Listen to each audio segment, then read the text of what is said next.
where I am at in the Mecca of ET land and Gulf Breeze. And I moved down here to help my daughter die. She had contracted from painting with chemicals a very terrible type of cancer that can only be acquired, apparently. And now that she's gone, I moved down here after my husband died. So I've lost my spouse, my husband. Then I at first in 2011, before the 2012 episode of 12-21-12, when we thought we'd all be able to stick together and come together and be here as one on the internet and communications and stop all the war of the worlds or world wars on this planet. We thought about 12-21-12, we'd all be on the same page, at least talking to each other without both sides being paid for through Wall Street bankers and whomever else up there on the top, or the 1%ers we call them these days, are those with the most money on the planet. We used to name people like Rothschild and Rockefeller, but now they name Bill Gates and Jeff Bezos and Warren Buffett. Those types are the top richest people on the planet. But, I don't think that's very accurate, because there's so many people in the world all over in all the countries that I wonder if we get any correct statistics. So I'm very much a believer that we should try to do our best to find out what information we can share. And I'm open source, Creative Commons, as far as how I learned. I did go to college to learn how to run a computer and type. I'm a type jockey, but I sure am going to miss that, because nowadays everybody just talks into their phones. And I was one of those opposed to it, I guess, like an old tradition person. But my baby boomers, we probably were supposed to be the most on the planet as retirees, and now we're being called back in to do service to others on the planet. So they're going to still give us our checks, but they'd like our participation from 60 to 80 and 80 to 100. We're going to have 100 to 125 and then 125 to 150, I'm told, by AI and where we're moving into the world with artificial intelligence, and how we're going to be able to keep our bodies. And I know Grandpa Morris, which was my husband's grandpa, told him I'd keep the ministry going for him. He lived to be almost 109 years old. His skin gave out. But I told him I'd keep up the ascension and this consciousness. And my husband never really, he always believed in God, very God-fearing, American, proud to be Americans. And that song by Greenwood, Proud to be an American, where at least I know I'm free, that song just really would touch his soul, mine too, actually, and it would bring tears. And I like that a cappella group, those boys that sing it now. What are they called? Oh, who are they? I can't remember their name. That's sad. It's like American Born or American Bred, but I'll find them. Anyway, I love all music and no music, because I love my peace. But right now I can hear a plane going overhead. That's the only way I know there's anybody outside my home, since I'm on lockdown. And I can see the blue sky. My dog's laying here by me. I got enough food for me for months. She didn't like dry food, but you do what you can with what you got. And I did get her enough wet food for a couple of weeks. But my daughter, I gave her a letter saying that she was going to get my daughter Angela living with me, Angela Dawn Parrish Cook. And she just called me today. She was out with her beau, Dan.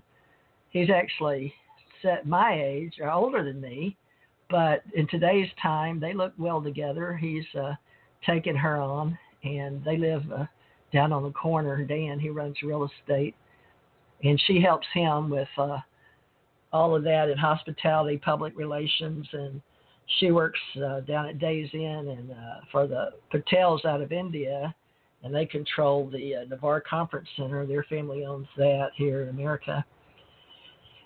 But I hadn't seen anybody. It's been a couple of days. Stephanie Parrish Stephanie Esther Parrish was my third, but she used to live just about a mile from here. Now she's about 5 miles from here. I haven't really tracked it.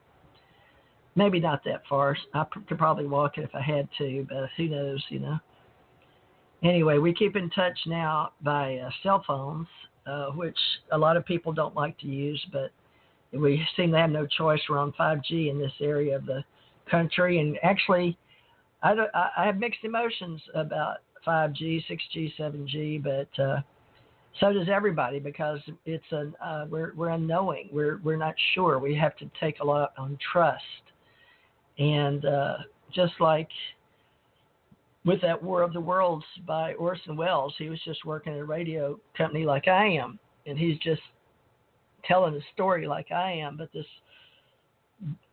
shutdown is due to COVID-19, or so we're told.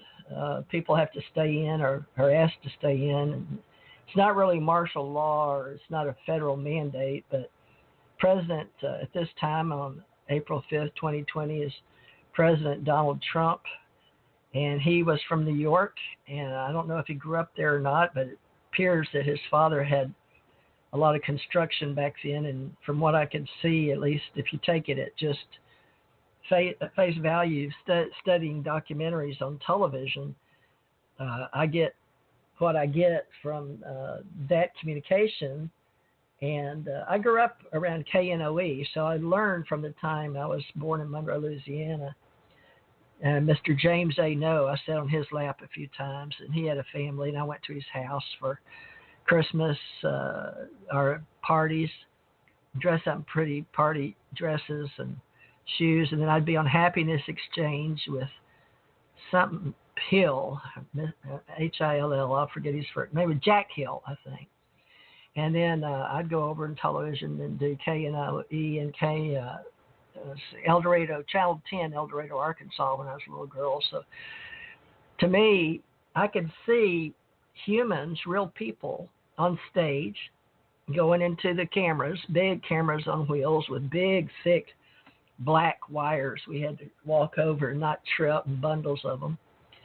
But today, I'm coming to you from a laptop, an HP, Hewlett-Packard, and I have an Intel processor, and it's coming across direct TV, but not direct, cable TV, and it's on Mediacom, because that's all I've got here that I can get. There's a monopoly, from what I can understand. Big companies can only own certain areas, which I don't understand, because I thought in America, AT&T owned all the towers at one time, and AT&T was the biggest conglomerate, or the biggest company or institute, or whatever you want to call it, corporation. And I thought they were told to sell off some groups. I guess they did, but I followed AT&T and even had a little stock in it at one time. I think I sold it at their request, because they wanted to get rid of all the people that didn't own much. And but I never learned to play the stock market at my level of existence in America. Not that it matters now, but hopefully people can learn. There's various levels of life, from the top 1%ers down. And, the top 1%ers are going to have a hard time on this planet, because without us doing the work, sooner or later, they're going to run out of stuff.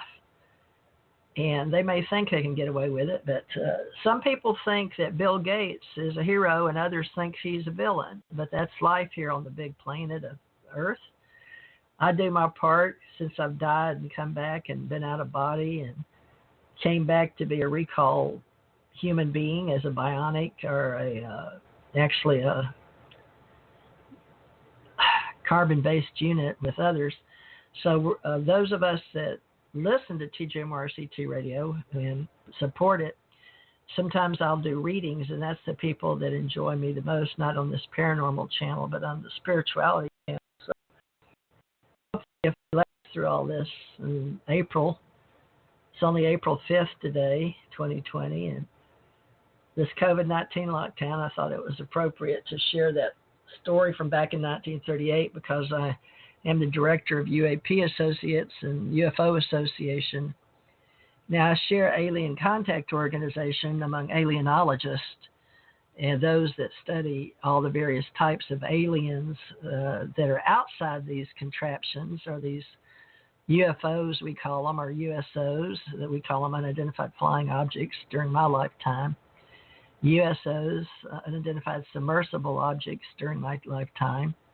And prior, back in 1938, I don't know if they even had flying saucers, but I know that it came to be a popular subject in 1947, and Kenneth Arnold out in Washington as a pilot, seeing some about 8 or so skipping across in the news at that time, these flying, these ships he saw, and the way that he said they traveled, he had to be going at least 1,500 miles an hour, which they didn't have. At least we didn't think we had them as biologicals and humanoids on this planet. So he recorded that, and someone asked him a question in media or news, or reporter. I'm T.J. Morris reporter, but somebody like myself, or representing a newspaper. I don't represent Ohio County more because I've moved to Gulf Breeze, Florida. But asked him, and he said they appeared to be like skipping of a saucer. So it could have been like throwing a rock, is the way I've heard it. And I don't have the exact quote from Kenneth Arnold, but you may want to look that up if you're a UFO lore person or into our ACE Folklife Association. But I'm building a community on the other side of COVID-19.